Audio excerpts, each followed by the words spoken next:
Hi friends, welcome to Sabina சமையல். இன்றைக்கி 3 விதமான ஒரு ஸ்வீட் ரெசிபி தாங்க செய்ய போகிறோம். நான் வந்து சாமை அரிசி எடுத்திருக்கேங்க.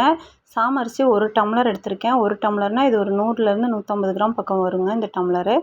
இப்போ ஒரு 15 நிமிஷமாக நான் எடுத்த அரிசி ஊற வச்சுருக்கேன். பாசிப்பருப்பு இதே டம்ளரில் ஒரு 3/4 டம்ளர் போல் எடுத்திருக்கேன். வெல்லம் வந்து ஒரு 1/4 கிலோ வெல்லம் எடுத்திருக்கேங்க.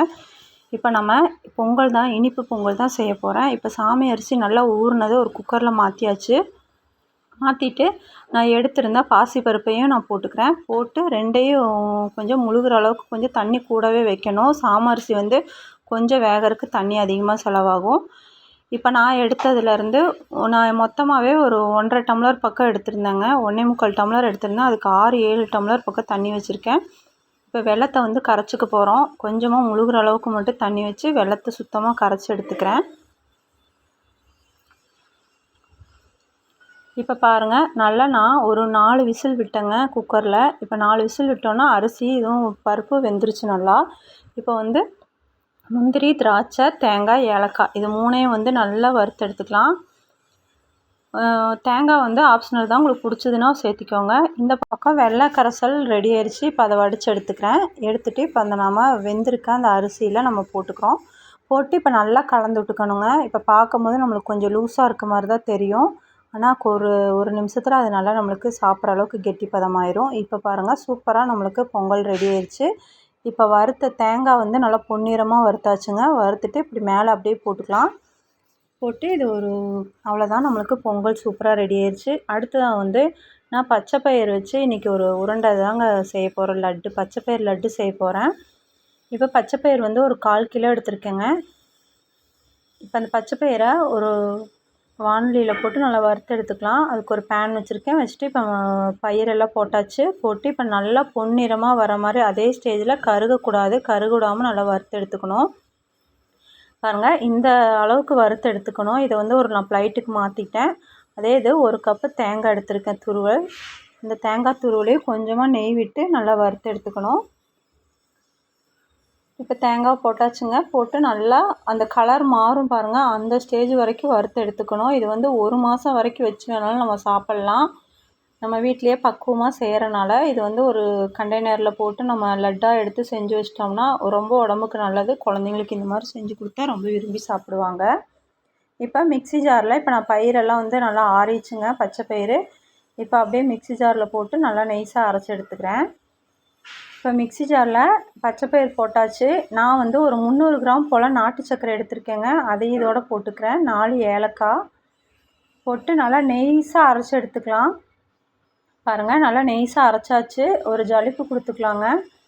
நல்லா ஜலிச்சுட்டு மீதி இருக்கிறதையும் அரைச்சி எடுத்துக்கலாம். இப்போ சூப்பராக நம்மளுக்கு ரெடி ஆயிடுச்சு பச்சைப்பருப்பு லட்டுக்கு.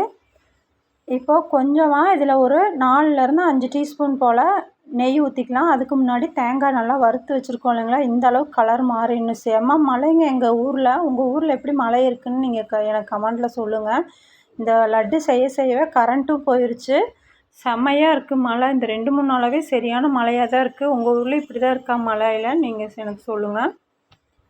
இப்போது நம்மளுக்கு சூப்பராக பச்சைப்பயிறு நம்ம லட்டுக்கு ரெடி ஆயிடுச்சுங்க. இப்போ அதில் ஒரு 4லேருந்து ஒரு 5 டீஸ்பூன் போல் நெய் ஊற்றிக்கிறேன். நெய் ஊற்றிட்டு இதில் நல்லா சூடாக தண்ணி வச்சுருப்போம் பார்த்திங்களா, சுடு தண்ணி.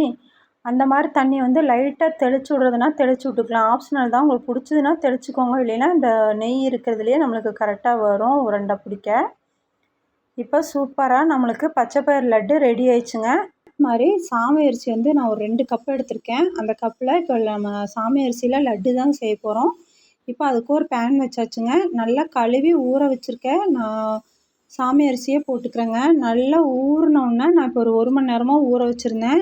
நல்லா அதை கழுவி ட்ரையாக தண்ணி இல்லாமல் வடித்து எடுத்துகிட்டு இப்போ நான் அதை வறுத்துருக்கேன் வடச்சட்டியில்.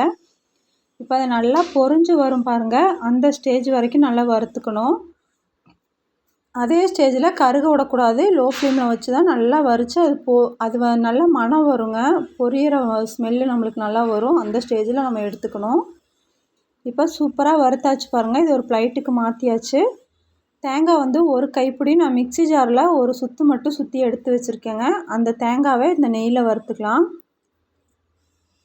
இந்த மாதிரி ஹெல்த்தியான நம்ம பாரம்பரியமான அரிசியில் இந்த மாதிரி பண்ணி கொடுத்தோம்னா ரொம்ப ஸ்ட்ரென்த்துங்க குழந்தைங்களுக்கு. நீங்களும் மிஸ் பண்ணாமல் இதே மாதிரி பார்த்துட்டு உங்களுக்கு யூஸ்ஃபுல்லாக இருந்துச்சுன்னா கண்டிப்பாக நீங்கள் ட்ரை பண்ணி பாருங்கள். இப்போ சாமை அரிசி எல்லாத்தையும் நான் மிக்ஸி ஜாரில் மாற்றிக்கிட்டேன்.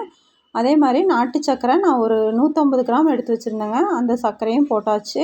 தேங்காய் நல்லா வறுத்த தேங்காய் அதையும் அதோட சேர்த்திக்கலாம் மாவோட. தெனை மாவு லட்டு சூப்பராக இருக்குங்க. டேஸ்ட்டு வேறு லெவலில் இருக்கும். நெய் வந்து ஒரு 5லேருந்து 6 டீஸ்பூன் போல் ஊற்றியாச்சு. இதில் வந்து முந்திரி வேணாலும் வறுத்து சேர்த்திக்கலாம். ஆனால் நான் வறுத்து இன்றைக்கி முந்திரி போடலைங்க. உங்களுக்கு தேவைன்னா நீங்கள் அந்த மாதிரி பண்ணிக்கோங்க. இப்போது பச்சைப்பயிறு லட்டும் சாமி அரிசி லட்டு நம்மளுக்கு சூப்பராக இனிப்பு பொங்கலும் ரெடி ஆயிடுச்சுங்க. நீங்களும் இதே மாதிரி ட்ரை பண்ணி பார்த்துட்டு உங்களுக்கு நான் போட்ட வீடியோ யூஸ்ஃபுல்லாக இருந்ததுன்னா கண்டிப்பாக என்னோடய சேனல் சப்ஸ்கிரைப் பண்ணுங்கள். அடுத்த வீடியோவில் சந்திக்கலாம். பாய்.